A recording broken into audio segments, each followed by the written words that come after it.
Hello students, अभी हम first flight class 10th की इंग्लिश की बुक है। इसकी पोएम है फॉग। इसकी हम समरी भी करेंगे और साथ में इसके क्वेश्चन आंसर कर लेंगे, ठीक है। The fog comes on little cat feet, it sits looking over harbour and city on silent haunches and then moves on. ये कार्ल सैंडबर्ग ने राइट की है पोएम, और इसमें वो फॉग के बारे में बता रहे हैं कि फॉग कैसे दिखाई देती है, कैसे आती है और कैसे जाती है, ठीक है। तो the fogs come on little cat feet, fog किस तरह से आती है, जिस तरह से एक छोटी सी कैट, पफी कैट, ठीक है, वाइट कलर की पफी कैट आती है बिल्कुल अपने पैडी फीट पर, जिससे कि कोई भी साउंड नहीं होती। वैसे ही वाइट कलर की जो फॉग है वो बिल्कुल प्यार से धीरे से आती है। It sits looking over harbour and city, और ये पूरी हार्बर और पूरी सिटी पर फैल जाती है और बैठी हुई नज़र आती है। हार्बर क्या होता है, जहाँ जो कोस्टल एरियाज़ होते हैं, समुद्र के किनारा वगैरह होता है, और बाकी पूरी सिटी पर बैठी हुई नज़र आती है, क्योंकि जो फॉग है वो नीचे की तरफ बैठती है ना, ऊपर की तरफ नहीं होती, फॉग नीचे होती है। On silent haunches and then moves on, किस तरह से बैठी हुई लगती है, जिस तरह से जो कैट है अपने हॉन्चेस पर बिल्कुल साइलेंटली बैठती है, धीरे से बैठती है, ठीक है। हॉन्चेस होते हैं जो घुटनों के बल बैठती है ना कैट, मोड़ के घुटनों को। एंड देन मूव्स ऑन, और फिर थोड़ी देर के बाद वहाँ से मूव ऑन हो जाती है, उठकर चली जाती है। उसी तरह से जब वो फोग है वो ऊपर की तरफ उठती है, जैसे कैट उठ रही हो, इस तरह से वो उठकर चली जाती है। तो ये जो छोटी सी पोएम है ये कार्ल सैंडबर्ग ने फोक के ऊपर लिखी थी, कि किस तरह से हम कैट की और यहाँ पे फोक की सिमिलैरिटी दिखाई गई है।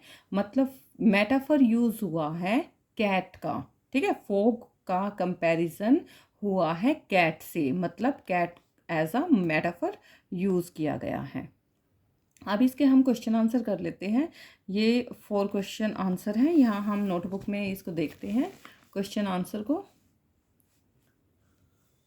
What does Sandberg think the fog is like, Sandberg fog को कैसा बताते हैं कि किस जैसी दिखाई देती है। Sandburg thinks that the fog is like a little cat, Sandburg क्या कहते हैं, जो फॉग है वो लिटिल कैट जैसी दिखाई देती है। How does the fog come, और फॉग कैसे आती है। The fog come silently like a cat on its small padded feet, fog बिल्कुल साइलेंटली आती है जिस तरह से एक कैट बिल्कुल अपने स्मॉल पैडेड फीट पर आती है साइलेंटली, क्योंकि वो जब चलती है आवाज़ नहीं होती बिल्कुल भी। What does it in the third line refers to, third line में इट के किसके लिए रेफर हुआ है, फॉग के लिए, it refers to fog. Does the poet actually say that the fog is like a cat? Find 3 things that tell us that fog is like a cat. अब यहाँ पे ये बताना है क्या एक्चुअल में पोएट ने फोक को कैट जैसा बताया है। कैट जैसी तो हो ही नहीं सकती, उसके तो हाथ, उसके तो पैर होते हैं, ठीक है, लेकिन फोक के पैर थोड़ी होते हैं कि उसके जैसे आ जाएगी, उसके जैसे चली जाएगी, उसके जैसे बैठ जाएगी। तो एक्चुअल में नहीं बताया है, जस्ट उसको एज अ मेटाफर यूज़ किया है, कंपैरिजन किया है। The poet does not actually say that fog is like a cat, but he uses the metaphor of cat for comparison करने के लिए, ठीक है।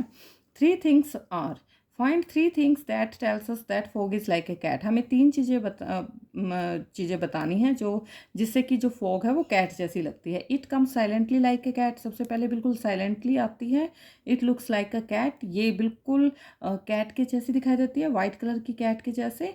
It sits on its haunches like a cat, और ये अपने नीज के ऊपर जिस तरह से बैठ जाती है उसी तरह से जो फोग है वो भी नीचे की तरफ बैठ जाती है ना, नीचे की तरफ होती है फोग।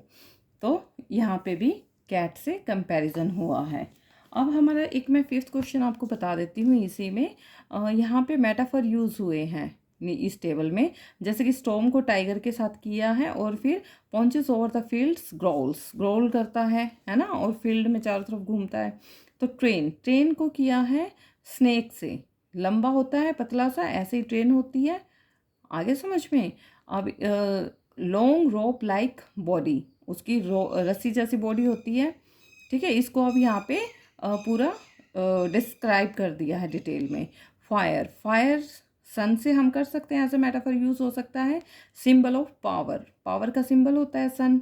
स्कूल, स्कूल को हम क्या कहते हैं, टेम्पल भी कहते हैं। वर्च्यूज, जहाँ पे हमें अच्छी शिक्षा मिलती है, मोरल एजुकेशन मिलती है। होम, होम किसके लिए यूज़ हो सकता है? शेल्टर के लिए।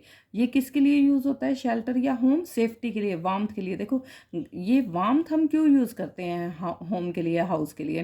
क्योंकि देखो गर्मियों में हम बाहर भी सो सकते हैं, लेकिन सर्दियों में हमें गर्मी की ज़रूरत होती है, हमें कहीं शेल्टर लेने की ज़रूरत होती है, इसलिए हम वार्मथ स्पेशली यूज़ कर सकते हैं। ठीक है, तो ये हमारे 5 क्वेश्चन आंसर हो गए। ये जो है ऐसे क्वेश्चन आते नहीं हैं पेपर में। अच्छा, इसका एक क्वेश्चन रह गया है, वो भी मैं आपको बता देती हूँ। Does this poem have a rhyme scheme? Poetry does not have an obvious rhythm और rhyme is called free verse. अब यहाँ पे राइम स्कीम के बारे में बताना है। जैसे मैंने शेक्सपियर की राइम स्कीम के बारे में बताया था, A B C D A B, मतलब वो इस तरह से राइम स्कीम होती है। ठीक है, यहाँ पे अभी मैं आपको बताती हूँ डिटेल में। तो यहाँ पे टाइम स्कीम के बारे में हम बात कर रहे थे। अब देखो जो मैंने उसमें शेक्सपियर वाली में बताया था कि जो लास्ट लेटर होता है उनकी साउंड एक जैसी आती है, लेकिन यहाँ पे कोई मैच नहीं हो रहा है। ठीक है, क्योंकि हो सकता है ज़्यादा से ज़्यादा 4 या 6 लाइन का होता है, 8 लाइन का बाई चांस कभी कभी होता है पोएम में। तो यहाँ पे कुछ भी ऐसी सिमिलरिटी नहीं बन रही है। तो इसका आंसर हम लिखेंगे the poem does not have rhyme scheme. इस पोएम में कोई भी राइम स्कीम नहीं है, क्योंकि जो सेंटेंसेस हैं वो लाइक साउंड जैसे एंड नहीं हो रहे हैं। लाइक साउंड मतलब जैसे यहाँ पे कम्स है तो यहाँ कम्स होना चाहिए था, यहाँ फीट है तो यहाँ भी ई टी वाला वर्ड होना चाहिए था।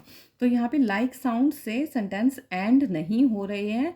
नो पैटर्न यूज हेयर, तो यहाँ पे कोई भी पैटर्न नहीं यूज़ किया जा रहा। Therefore the poem is written in free verse. तो जो पोएम है वो किस में लिखी हुई है? फ्री वर्स में यूज़ हो रही है, मतलब यहाँ पे कोई भी पैटर्न नहीं है। क्लियर? ये हमारी जो फॉग पोएम है ये भी कंप्लीट हो चुकी है, समरी भी कंप्लीट हो चुकी है इसकी, और क्वेश्चन आंसर भी कंप्लीट हो चुके हैं। तो please like share and subscribe my channel please. Thank you.